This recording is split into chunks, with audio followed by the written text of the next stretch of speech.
pasti kita ada kelompoknya di ABS karena tempatnya cewek murah lagi itu tempatnya rame karena murah makanya rame. Emang di dalam udah ada teman kita? Kayaknya sih udah ada.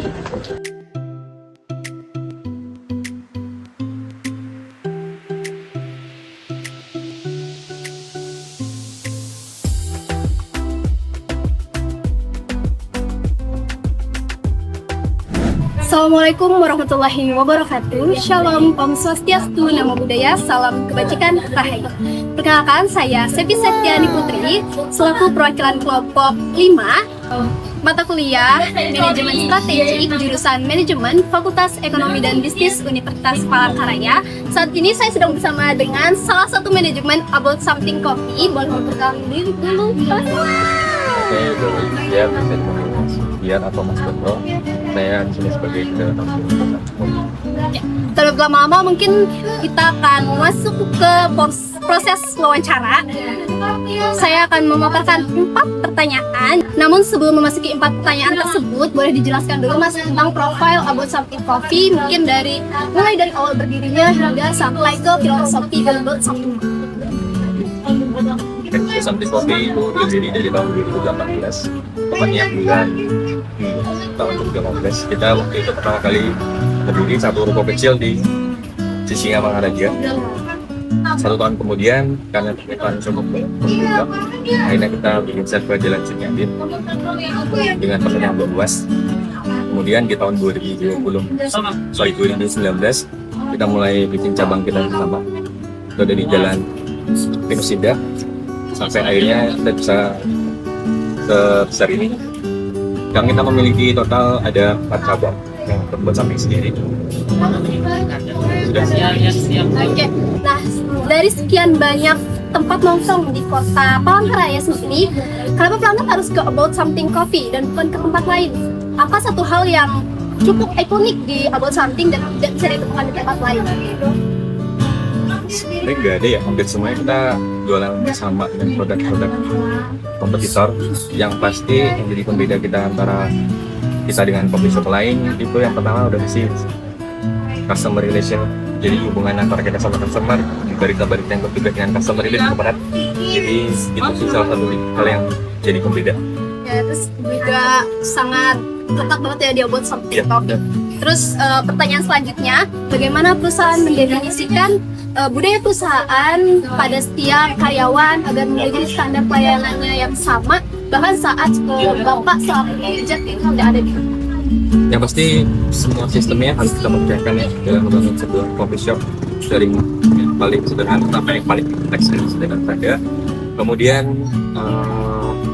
tidak cukup dari sistem aja, tapi kita juga tetap memperhatikan kualitas dari SDM kita dengan controlling, monitoring, pada bimbingan segala macamnya. Itu yang selalu kita terapkan. Oke, lalu pertanyaan selanjutnya, dalam manajemen strategik kita bicara tentang trade-off nih Pak. Tidak mungkin jika suatu perusahaan mengejar kualitas tertinggi dengan potongan harga yang murah.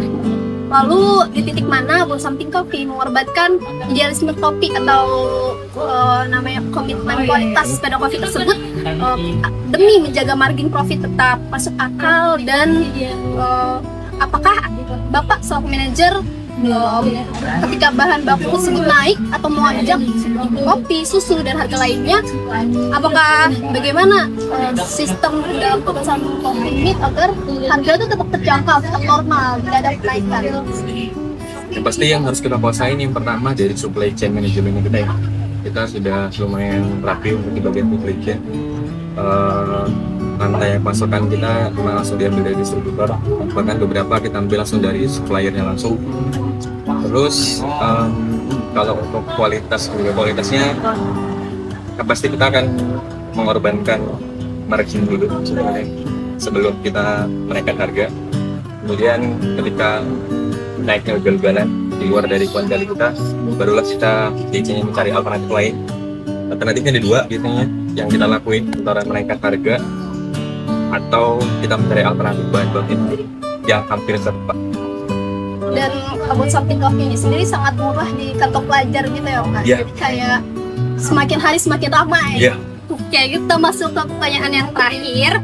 Di industri F&B punya tingkat turnover karyawan yang sangat tinggi. Mungkin jika barista nih yang udah bekerja lama di About Something Coffee terus keluar lalu membuka usaha kopi sendiri nih Pak, dengan resep perusahaan yang sudah ada namun membuka usaha tersebut di jalan yang berbeda. Apakah perusahaan akan mengalami kemunduran karena kita lihat pesaing tersebut adalah merupakan bagian atau dari ex karyawan dari About Something Cafe sendiri? Maka dari itu sejauh mana kekuatan dari bisnis ini bergantung pada sistem bukan perorangan. Yang paling penting pertama dari sistem. Yang kedua yang kita pertahanin dari dulu, yang kita bangun dari dulu adalah brand value. Brand value itu kayaknya nggak bakalan bisa dicontek oleh siapapun, bahkan dengan orang-orang yang bekerja di dalamnya yang keluar dari sebuah usaha yang serupa. Brand value itu nggak akan segampang itu sedikit. Jadi kami tetap solid aja, tetap bekerja sama, kerja dari hati, tidak pernah memikirkan hal itu. Karena kami yakin kalau misalnya brand value kita kuat, brandingan kita di masyarakat itu bagus, marketing campaign kita bagus, hasilnya juga akan bagus. Terima kasih sudah memberikan kami kesempatan untuk mewawancarai unit di About Something Coffee di Jalan Cut Nyadian ini. Segitu dulu teman-teman semuanya. Wassalamualaikum warahmatullahi wabarakatuh. Terima kasih, sampai jumpa.